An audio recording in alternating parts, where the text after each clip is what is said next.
lots of experience, good experiences at Purdue. It was, in fact, it was a challenge for me because in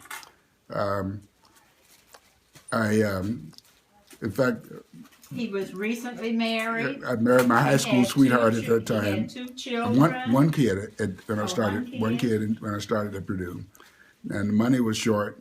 Luckily, I had father they helped me a lot, but I still had to work and get some change and stuff. So I ended up working 30 hours a week, and I was taking 18 credit hours of engineering.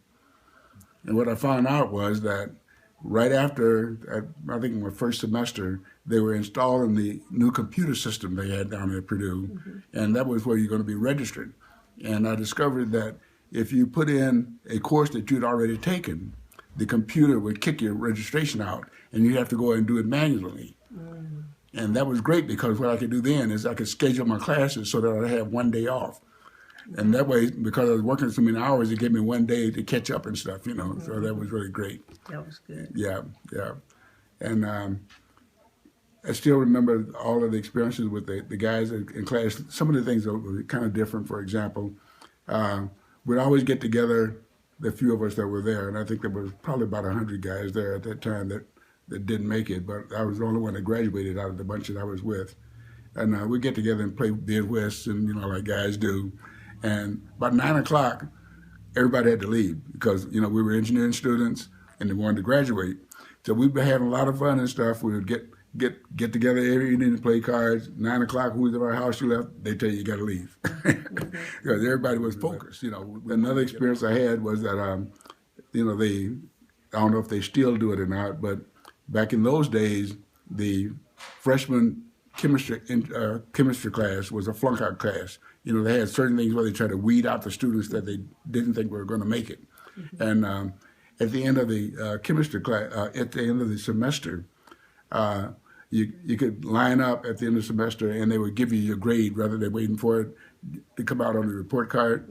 And I was in line with a bunch of brothers, and I was in front of them, and I went up and got my grade, and then all the guys were out, OJ, what'd you get? What'd you get? I said, man, I got a D. Then all the guys said, well, if he got a D, it was us waiting. We know what we got. So just some interesting experiences. It was different because we were in somewhat of a segregated arena, because I still remember when we'd go over to the gym and skate on Friday night, and there were so many black people start coming, they ended up closing it down. They wouldn't, rather than have all black people in there skating and stuff. And then trying to find a job back in those, like for me when I was with the family and trying to get some work and stuff, and everything was menial pay and stuff like that. And even as an engineer. Well, I wasn't an engineer. It was an engineering class. I was a student then. Okay. So I worked in the cafeteria. I worked in some of the dorms, the female dorms, scrubbing floors and stuff like that. The most interesting job I had was with the Purdue agronomy department, where I was collecting eggs, I was gathering eggs and separating the double yolks from the single yolks, because the double yolks you could get more money for them, and apparently they use those for something. But I just took, I delivered papers. But when you're working getting an engineering class, you're taking an overload and stuff, and then you got a family, and you're trying to get your studies done and all of that. It was really, it was trying, but you had to have a desire. I knew that I was going to graduate. No matter what it took, I was going to make it. And one of the other things that I did, we had to write a term paper that freshman year. And I remember that the subject that I selected to write on was sleep. And I read all of the books on sleep, and what I found was that you get about 80 or 90% of your recovery in the first 3 hours of sleep. And then the rest of the time you're just laying there, and you're going to appear a rapid eye movement, and your body is not recovering, you're just laying there. So I scheduled myself on 3 hours of sleep. And I basically lived on 3 hours of sleep for 4.5 years. And it didn't kill me, but it got me through Purdue, It gave me what I wanted to do, and that was to graduate. And, wow. And that's what allowed you to work as many hours as you had to yes, work. because I had to have food on the table, and I was getting money from my family, but it wasn't enough, and I wanted to be able to to kind of be independent, even though I couldn't be totally independent. In fact, I remember, I wish I could have remembered to pull this out. I got a picture that I relish in there where I would never call home for money. And I tell myself I'm not going to call home for money. And we got down to the place where we had nothing to eat. I mean, absolutely nothing to eat. And I said, okay, when I get back home from class today, I'm going to have to call home and get some money. And when I got home that day, turns out the IRS had audited my taxes. And they gave me a check for $200, sent a check for $200. And I took the $200, we went down to the grocery store and loaded up with groceries, brought them back, and I put them on all the groceries on the table. And my daughter then, she was sitting at the table with a spoon in her mouth, and I took a picture of it. I said, with the groceries in front of her, and I said, I don't want to ever forget that. And I pull it out from time to time and show it with, just to show where we came from. And then another one of my stories, I guess, was Christmas. We had no money for Christmas. And I walked I was in a married student housing. Before that, I was in Gable Courts. I imagine Gable Courts is still there. But I went to stores and right off the campus, and I said, I got a daughter wants a Susie Smart doll, and I forget what my son wanted. But I said, if you just let me have these for them, there's one present for each one of them, I promise you I'll pay you back. And I went to about 3 stores, and the third store, the guy gave them to me. I paid him back. I paid him back before I graduated. But it just kind of showed the determination and, wanting to graduate. A lot of the kids today, parents have got enough money where they can put them through school and they have cars and all that kind of stuff.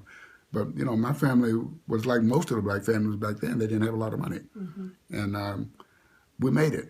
And it was one of the best decisions I made. And, a lot of the things I tell kids when I go down to the different black colleges and talk to them, and I enjoy going back with them and encouraging them. But like I say, it's been an interesting life. It's been extremely rewarding. I had some great assignments. I graduated in 1962.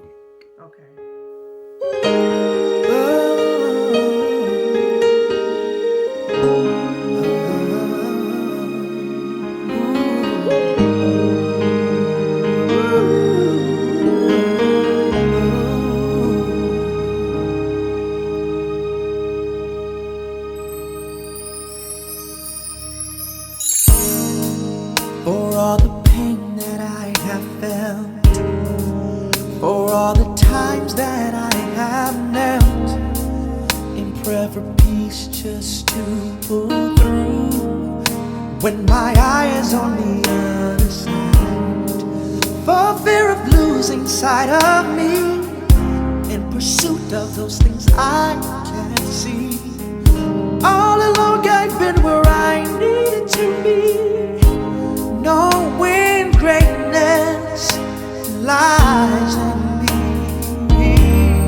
I can do anything, I can do anything. When my eyes on the prize, I can do anything, I can do anything. When my head held up high, when I elevate my mind, speak to the mountains in my life, I can do anything, I can do anything.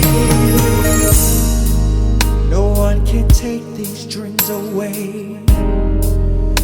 On my heart they are emblazed, word for word and line by line. I speak them into better times. I stand here now on sacred ground. All before me left me.